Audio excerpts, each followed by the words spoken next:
बिस्मिल्लाहिर्रहमानिर्रहीम। प्यारा इस्लाम चैनल में तमाम देखने और सुनने वाले दोस्तों को खुशामदीद कहते हैं।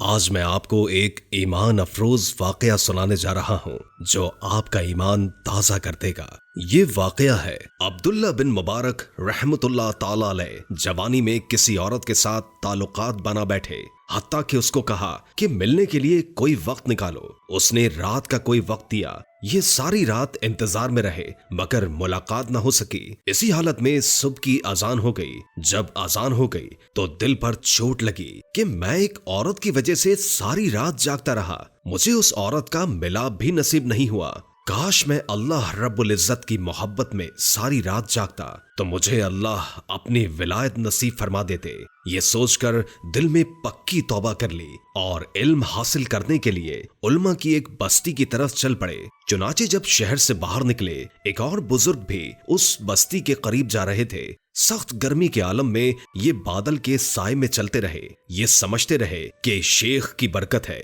कि बादल का साया है, और शेख यही समझते रहे कि ऊपर से अल्लाह की रहमत हुई है। लेकिन जब अपनी अपनी मंजिल की तरफ जाते हुए दोनों एक दूसरे से जुदा हुए तो उस शेख की हैरत की इंतहा न रही कि बादल का साया तो अब्दुल्ला बिन मुबारक के सर पर था। वो वापस लौटे और अब्दुल्ला बिन मुबारक को पकड़कर कहा कि मुझे अल्लाह के लिए बताओ कि तुमने कौन सा अमल किया है कि अल्लाह ने गर्मी की शिद्दत से हिफाजत के लिए तेरे सर पर बादल का साया कर दिया। उनकी आंखों में आंसू आ गए। कहा कि मैंने एक गुनाह से सच्ची तौबा की और मैं नेक बनने के लिए उल्मा की बस्ती की तरफ चल पड़ा। मेरा परवरदिगार कितना कदरदान है कि उसने दुनिया की धूप में बचने का इंतजाम कर दिया। मैं उम्मीद करता हूँ कि वो जहन्नुम की आग से भी महफूज फरमा देगा। तो जो परवरदिगार का इतना कदरदान हो कि आदमी अगर गुनाहों से सच्ची तौबा कर ले तो परवरदिगार दुनिया की तपिश से बचा देता है,